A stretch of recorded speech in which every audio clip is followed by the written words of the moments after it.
Sud Radio Média, 10h-10h30, Valérie Expert, Gilles Gansman. Bonjour Gilles. Bonjour Valérie. Alors aujourd'hui on va parler de l'AFP, de ces photos, qui aujourd'hui, un certain nombre de ces photos sont rassemblées dans un livre. AFP, une épopée photo, un journal sensible de l'histoire à travers 120 ans d'archives argentiques. Et on va en parler avec vous, Marielle Eudes. Bonjour.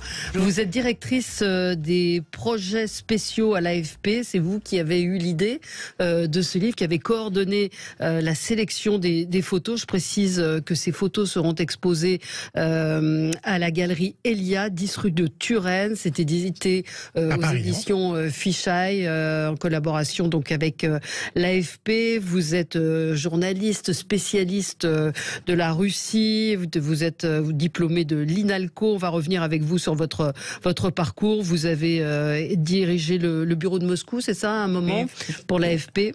Et puis vous avez reçu le prix Albert Londres pour la couverture de la guerre en Tchétchénie. On va parler avec vous de tout cela dans un instant. C'est magnifique ce livre sur les photos. Il est sublime et c'est effectivement une manière de traverser notre vie, parce que ce sont des photos de vie quotidienne parfois, des photos politiques, des photos de personnalité. Vous allez nous raconter comment vous avez fait la sélection. On a posé une question du jour à nos auditeurs sur savoir s'ils avaient encore des photos argentiques chez eux. C'est vrai que de plus en plus on perd des albums, et donc à 82% ils conservent les photos argentiques. Oui, on les garde les albums. Non, parce qu'on les met sur des clés numériques maintenant. Non, vous avez des albums. Oui, moi aussi j'ai des albums. Bien sûr. Ouais, mais c'est parce que vous vous rendez compte vous êtes d'une autre époque. C'est pas pour autant des photos argentiques. Non, c'est vrai aussi. C'est pas des photos argentiques en plus, c'est ça. Il faudra expliquer ce que c'est que l'argentique. Voilà, en revanche, les photos argentiques, il y a quand même une vraie recrudescence, parce que si vous allez vous promener au puce de Saint-Ouen, vous en trouvez plein. La photo argentique, c'est les appareils photo d'avant avec le rouleau, c'est ça qu'on développait. Oui, avec une pellicule. Mais avec une pellicule et sur des appareils qui étaient un peu sophistiqués quand même. Ceux d'aujourd'hui sont encore plus sophistiqués, je pense, mais effectivement, c'était une autre technologie. Une autre technologie. Alors, Gilles, on va passer au zapping. Sud Radio Média, l'instant zapping. Hier, Valérie, ça manifestait dans toute la France. Coup de zoom sur les chiffres qui donnent toujours le même résultat, des chiffres flous. Mais pour Jean-Luc Mélenchon, il en est sûr, c'est le début de la fin pour Emmanuel Macron. C'est une image pour dire quelqu'un qui est à bout de souffle. Pourquoi parce que ça se sent. Parce qu'il est dans une situation d'impasse, on le voit. Le 49.3 dont il nous menace, est autant fait contre sa propre majorité parlementaire que contre les oppositions. Donc oui, il est en bout de course. Il n'y a pas, tout le monde le dit d'ailleurs, j'ai qu'à vous lire ou à regarder vos émissions et vous le dites tous. Sur une manif comme ça, il y a combien de photographes de l'AFP qui est envoyé ? Je ne sais pas exactement combien il y avait de personnes hier à la manifestation. Ça dépend, mais en général, il y a au moins 2 photographes sur des manifestations au minimum, au début, à la fin. Et il n'y a pas le droit à l'image, on peut prendre en photo tout le monde. On peut prendre en photo tout le monde. Le droit à l'image, c'est plus sur la publication déjà de l'image. N'importe qui peut prendre dans un espace public, n'importe qui en photo. Après, c'est comment on la publie, et selon le contexte qu'on présente, et selon le pouvoir d'information de la photo. C'est-à-dire, si vous faites un gros plan sur une personne sans contexte, vous n'avez pas le droit. Là, il y a un recours au droit à l'image possible. Mais deux personnes avec une affiche dans un contexte de grande manifestation, vous pouvez publier sans autorisation, sauf pour les mineurs. Ah oui, il faut l'autorisation des parents. Ouais. Alors si jamais c'est la fin d'Emmanuel Macron, Valérie, pour Jean-Luc Mélenchon, de ce côté, Sandrine Rousseau qui marchait vers la Bastille, vous allez voir pourquoi je vous dis ça, c'est voulu rassurante. De toute façon, là, c'est un peu une démonstration de force qui est faite dans la rue avec le nombre de personnes qui sont mobilisées. Mais il n'est pas question de force physique, il n'est pas question de violence physique. Et je rassure Emmanuel Macron, ce soir, comme dans les mois prochains, il aura toujours la tête sur les épaules. Nous voilà rassurés.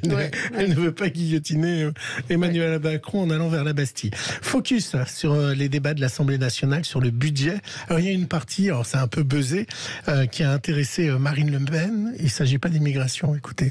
Monsieur le ministre, je pense qu'il faut une niche pour les chats. La réalité, c'est que la somme est assez dérisoire. Parce qu'un chat, ça se stérilise une fois dans son existence, c'est-à-dire c'est 40 €. Le 80 divisé, 50% de 80, c'est 40 €. 40 € sur 10, voire parfois 15 ans. Parce que c'est un vrai sujet de souffrance, c'est un vrai sujet de poids financier pour des municipalités qui ne savent plus comment faire pour résoudre le problème. Alors aujourd'hui, dans certaines matinales, ça a été commenté sur le fait qu'elle parle des chats pendant les grèves dans les stations-service. Photo de famille, on connaissait dans la famille Hanouna le père, la mère qui intervient aussi dans l'émission Touche pas à mon poste, le fils Enzo qui fait des interviews dans Touche pas à mon poste. Vendredi, on a fait connaissance avec la sœur de Cyril Hanouna. L'ensemble de téléspectateurs. Les chéris, c'est ma sœur qui m'appelle. Elle n'a pas compris que j'étais à l'antenne. Je vais lui dire tout de suite. Oui, oui, je suis à l'antenne. C'est que je fais une émission. Oh, pardon, putain. Ouais, non, mais c'est quoi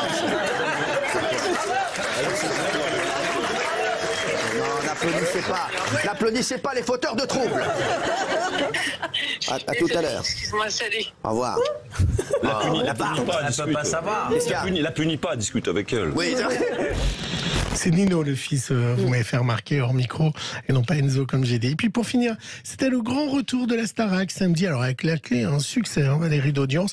51% de part de marché sur la ménagère de moins de 50 ans, et plus de 60% sur les 15-34 ans. Vous faites partie des 60 ans. Des 60%. Un premier talent a été remarqué, Anisha, 22 ans, qui est d'origine malgache, et qui a repris, on en parlait aussi vendredi. Évidemment, il y a eu du Serge Lama, Je suis malade. Je suis malade, complètement malade, comme quand ma mère sortait le soir et qu'elle me laissait seule avec mon désespoir. Je suis malade, c'est ça, je suis malade. Non, oh là là. Non. Pourtant qu'ils ont tous la même voix. Mais non, oh là là. Allez, on se retrouve dans un petit instant et on va parler de cette épopée formidable, celle de l'AFP, et à signaler ce fonds incroyable qui existe aujourd'hui, ces archives qui racontent toute notre vie, toute notre époque. Et on y revient dans un instant avec Marielle Eudes, directrice des projets spéciaux à l'AFP. 10h, 10h30, Sud Radio Média. Dans le nouveau magazine Journal de France, actuellement en kiosque, retrouvez un portrait de Claire Chazal. Elle réalise son rêve et mène la vie de château. Zoom sur le règne d'Élisabeth II, une nostalgie française. Dans Journal de France, Karine Viard partage son bonheur. Charlène de Monaco, les désillusions d'une princesse. Les escapades culinaires de Pierre Richard. Petit détour au Club 55, la légende tropézienne. Journal de France, un magazine Lafon Presse, en vente chez votre marchand de journaux. Nous avons fait appel à France Rénov pour notre copropriété. Oui, un conseiller nous a recommandé d'isoler les façades et de changer les fenêtres. Au départ, on était réticents à cause du coût des travaux, mais le conseiller nous a rassurés et bien guidés. Et l'aide Ma Prime Rénov copropriété a fini de nous convaincre. Alors, et maintenant, vous en pensez quoi, Maurice, des travaux? Oh, super. On a gagné en confort et on a diminué nos factures de chauffage. Et puis, on a fait un petit geste pour la planète. Avouez, Maurice. France Rénov, la rénovation énergétique pour tous. France Rénov est le service public de la rénovation de l'habitat. Renseignements sur france-rénov.gouv.fr. À tous ceux qui regardent des émissions de cuisine et qui se disent qu'eux aussi, ils pourraient les faire, ces ravioles de betterave. À ceux qui mangent avant, parce que voir des chefs cuisiner en ayant le ventre vide, c'est pas humain. Et à ceux qui se demandent quand est-ce qu'il mange Laurent Mariotte, s'il est tous les jours à la télé à l'heure de manger. C'est vrai. Aux passionnés de cuisine comme Laurent Mariotte, Intermarché propose une gamme de cuissons éco-conçue à seulement 5 € l'article en collectionnant les vignettes. Intermarché, tous unis contre la vie chère. Jusqu'au 24 décembre, une vignette tous les 10 € d'achat, offre réservée aux porteurs de la carte de fidélité. Modalité sur intermarché.com. Écoutez Sud Radio Lyon en DAB+. Sud Radio. Réduire sa consommation d'énergie, c'est facile à dire, mais en pratique, moi je vois pas comment faire. J'ai fait un bac littéraire, moi, pas un bac. Gère ta conso pour chaque radiateur dans ta maison. Avec mon pilotage élec d'Engie, baisser son chauffage devient plus facile à faire. Pilotez vos radiateurs électriques pièce par pièce pour mieux gérer votre consommation. J'agis avec Engie. Les économies d'énergie réalisées vont dépendre de vos habitudes de consommation d'électricité au sein de votre foyer. Voir détails sur particulier.engie.fr. L'énergie est notre avenir, économisons-la. Et pour vous, c'est quoi la mobilité abordable? C'est de rouler en toute sécurité sans sacrifier mon budget vacances. Dans les garages AD, les pneus 4 saisons Léao sont à partir de 56,90 € l'unité et garantie à vie. Prenez rendez-vous sur ad.fr. AD, c'est sûr. Référence 175 65 R14 82T. Voir détail sur ad.fr. Si Camille ne prend pas sa voiture pour aller à la boulangerie, ce n'est pas parce qu'avec son assurance auto Petit Rouleur Alliance, moins elle roule, moins elle paye. Non, c'est parce qu'elle n'a jamais su résister à un éclair au chocolat. Alors pour se donner bonne conscience, Camille va à la boulangerie à vélo. Avec les forfaits kilométriques Alliance, vous pouvez économiser jusqu'à 25% sur votre assurance auto. Et jusqu'au 31 octobre, jusqu'à 2 mois de cotisation offerts sur l'assurance auto Alliance. 1 mois offert la première année et 1 mois la seconde sous réserve de la reconduction de votre nouveau contrat. Conditions sur alliance.fr. Sud Radio Média, l'invité du jour. L'invité du jour, Marielle Eudes, directrice des projets photos à l'AFP. Vous avez coordonné et été à l'initiative de ce très beau livre, AFP, une épopée photo, un journal sensible de l'histoire à travers 120 ans d'archives argentiques. La photo de presse élevée au stade de photo artistique. Est-ce que c'est une façon différente de voir, de concevoir la photo d'actualité? En fait, la photo d'actualité, sur le moment, elle ne sert que à raconter l'immédiateté. Ouais. Donc, on va peu s'attarder à sa construction, s'attarde peu sur l'image elle-même. Mais avec le temps, le regard change complètement, en fait. Ouais. Et on regarde, dans ce livre, ce qui nous a arrêté, c'est les regards photographiques. C'est pas du tout les événements. On s'est arrêté sur des photos. Sur le côté artistique, justement. Sur les photos qui, aujourd'hui, nous parlent, effectivement, artistique, oui, on peut dire artistique, la composition, la lumière, toutes les photos ne traversent pas le temps. Ouais. Mais on se rend compte qu'un très grand nombre de photos, et notamment de photos de news, traversent le temps. Et les premiers à avoir exposé les photos, c'était au MoMA aux États-Unis, de New York. Et c'était au début du XXe siècle, pardon. Ouais. Et c'était justement cette histoire de la photo de documentation, la photo d'actualité, raconte une histoire et prend de la poésie avec le temps. Et en fait, c'est une histoire de poésie. Mais une photo d'actualité, c'est souvent un instantané, parce qu'on n'a pas le temps d'avoir des gens qui posent pour nous. Donc c'est surtout d'avoir le bon coup d'œil, parce que vous parlez de lumière et de tout ça. Est-ce que le photographe a le temps d'imaginer la lumière ou pas, ou... C'est de l'immédiat, c'est du regard immédiat. On prend plusieurs images, rarement une image toute seule, mais c'est une prise immédiate on saisit l'événement, c'est l'œil saisi, la photo saisit, mais c'est ça, artistique aussi, quand vous voyez des Cartier-Bresson, il ne faut pas poser les gens. Et c'est la même façon, c'est l'art de saisir l'histoire, avec sa composition, avec sa lumière, avec son... Et c'est ça qui donne la valeur, c'est aussi ce côté pris sur le fait, quoi. Il y a des photos extraordinaires. Alors, ça démarre. On part de la commune, c'est ça Oui, c'est ça. On part en fait presque aux origines de la photo, de la photo et de l'AFP, puisque l'AFP, héritière de l'agence Havas, qui est née en 1835, effectivement, et on remonte jusqu'à l'ère du numérique, c'est-à-dire presque 1998 en l'occurrence pour l'AFP. Et il y a des photos qui étaient sur des plaques. Il y a des photos sur plaques de verre, oui, bien sûr. On a 350 000 plaques de verre dans le fond argentique de l'AFP. C'est 6 millions de documents, le fonds argentique de l'AFP, dont 350 000 plaques de verre. Et c'est magnifique, je vous invite à venir visiter. Donc il y a ce livre en collaboration avec Fisheye, qui est une très belle revue de photographie que vous devez, si vous aimez la photo, aller voir. Et puis il y a cette exposition avec des photos qui seront vendues, mises aux enchères. En fait, oui, c'est la deuxième année où on fait une exposition de photos de tirage de collection. Et donc, il y a 200 sur les 300 à peu près qu'il y a dans ce livre. Juste, je voulais préciser, ce livre, en fait, c'est pour ça qu'il s'appelle un journal sensible de l'histoire. C'est-à-dire que c'est écrit et conçu comme un journal comme Witold Gombrowicz ferait son journal.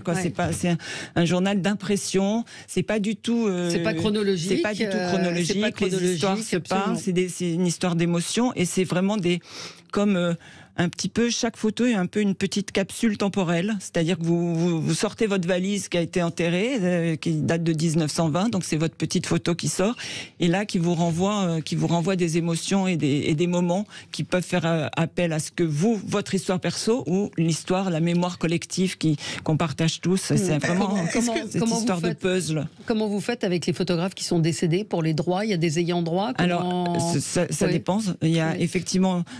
J'attire votre attention sur le fait que de très nombreuses photos sont anonymes, parce que en fait, dans les agences de presse, la tradition était, l'agence de presse française ou anglo-saxonne, toutes les agences de presse, de s'effacer derrière l'information. Et donc les images pendant des années ne sont pas signées, les photographies ne sont pas signées. De très nombreuses ne sont pas signées. Certaines, c'était des photographes salariés de l'agence qu'on connaît, comme Eric Schwab, qui a une vingtaine de photos, je pense, dans le livre, et qui a été connu pour ses photos, qui a été un des premiers à assister à la libération des camps, des camps nazis, et qui après est parti vivre aux États-Unis et a plutôt... Formidable photo de Louis Armstrong. A plutôt documenté la vie à cette époque, et la vie quotidienne à New York. Il y a beaucoup de photos de ça. Et je ne sais plus pourquoi je vous disais ça. Oui, non, c'est qu'on parlait des droits d'auteur. Non, pas des droits d'auteur, mais des ayants droit, de la signature, de quand on connaît l'auteur, effectivement, on a, notamment avec tous les auteurs français, c'est essentiellement français, des accords de droits d'auteur. Et quand les photographes sont décédés, les ayants droit remontent sur 70 ans après la mort. Il faut dire que l'ensemble des fonds récoltés donc, de cette vente ira à la sauvegarde et à la restauration du fonds photographique de l'agence, de l'AFP, pour assurer justement la conservation de ce patrimoine. Comment elles sont conservées, les photos? En fait, effectivement, donc, on a une documentation photo à l'agence, et on est la seule agence de presse à avoir un laboratoire d'experts photo aussi. Donc, elles sont conservées dans des grandes armoires métalliques, des rouleaux, etc. Voilà. Et puis, pour le gros travail de ce type d'exposition et d'ouvrage, c'est effectivement de redécouvrir les images. On les réveille, ces images. Elles dorment dans les tiroirs depuis longtemps, puisque ce sont pour beaucoup plus des photos d'actualité. Donc, on n'a aucune raison de les sortir. Beaucoup n'ont pas été numérisées. Sur les 6 millions de photos d'archives, il y a une partie numérisée, mais relativement faible. Beaucoup ne sont pas numérisées. Et donc, il faut les réparer, les restaurer. Et là, c'est le travail du laboratoire d'experts de l'image qui restaure les photos. Et c'est un gros boulot. Oui. Est-ce qu'il y a dans ce fonds de l'AFP des photos interdites de diffusion ou des photos secrètes? Est-ce qu'il y a... des choses comme ça que l'État a interdit pour du secret défense ou autre? Non, pas que je sache, ou en tout cas, on les a pas. Non, il y a pas. Non. Vous n'avez pas des photos Non, et puis il y a pu avoir des photos interdites de diffusion ou suspendues de diffusion pour des questions sans doute de droit, parce qu'il y a des époques où à qui appartenaient les photos n'a pas toujours été simple. Donc il y a des photos, pas dans celles de publiées ou vendues évidemment, mais il peut y avoir dans le fond de l'AFP quelques images qui aujourd'hui ne seront pas diffusées parce qu'on ne sait pas très bien à qui elles appartiennent. Mais il n'y a pas d'histoire. Il n'y a pas de photos tabou. Il n'y a pas de photos. Comment vous avez conçu le choix des photos que vous avez décidé de sélectionner dans ce livre?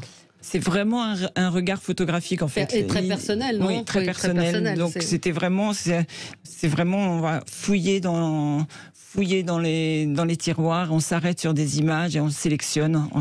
Il y en a des très connues, celle de Chirac, Jacques Chirac sautant par-dessus le tourniquet. Il y en a d'autres beaucoup plus. Il y en a qui sont des vraies découvertes, qui sont absolument pas connues. Il y a une photo sublime d'un match de motoball en 1952 à Courbevoie.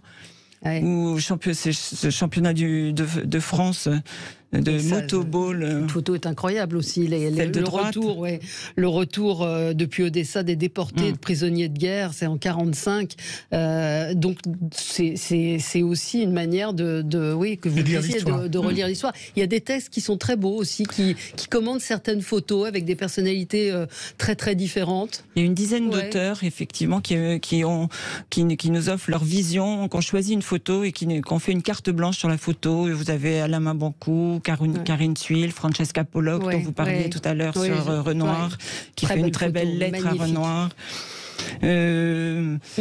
Franck Berton qui commente une image extraordinaire du procès du docteur Petiot en 1946. Christophe Onodibio, Jacques Tardy qui commente une histoire des tranchées. Qu'est-ce que le numérique a changé? Est-ce qu'aujourd'hui on n'est peut-être pas un peu tous photographes d'actualité parce qu'on peut se retrouver au moment d'un attentat ou autre et que c'est cette photo-là qui va être choisie plutôt que celle de l'AFP? Est-ce que on est devenu des concurrents de ces photographes de l'AFP? Non, on revient un peu à la conversation de tout à l'heure, c'est-à-dire du regard et de saisir l'histoire. On est tous témoins. Pour moi, le fait de tous pouvoir prendre des photographies, c'est effectivement des témoignages, comme quand vous êtes journaliste et vous allez interroger les personnes qui étaient sur place. Vous arrivez après l'événement, il y avait des personnes qui étaient là, vous les interrogez et elles témoignent. C'est des témoignages pour moi, les photos des gens de la rue, dont je peux être. Je ne suis pas photographe, par exemple. Mais le photographe, c'est la façon, c'est comme votre témoin va pas raconter tout ce qui s'est passé d'un point de vue journalistique. Le photographe est un journaliste et résume, raconte un point de vue quand même, c'est toujours un point de vue sur ce qui s'est passé et comment raconter. Donc non, ce n'est pas la même chose. Et le prix des photos, de ce type de photos, donc il y aura des enchères, il y en aura à tous les prix. Qu'est-ce qui fait la valeur d'une photo? On va partir d'une estimation, les estimations de départ sont basses, c'est une vente aux enchères, le 5 novembre donc, et c'est entre 300 et 800 euros. On avait fait une première vente aux enchères l'année dernière qui avait très bien marché puisque tout avait été vendu. Mais certaines photos se sont envolées à 15 000 euros, à 5 000 euros, mais d'autres à 300. C'est-à-dire c'est vraiment une occasion offerte à tout le monde de s'offrir un moment d'histoire. Alors qu'est-ce qui fait la valeur d'une photo? Pourquoi une va se vendre à 15 000 et l'autre à 300?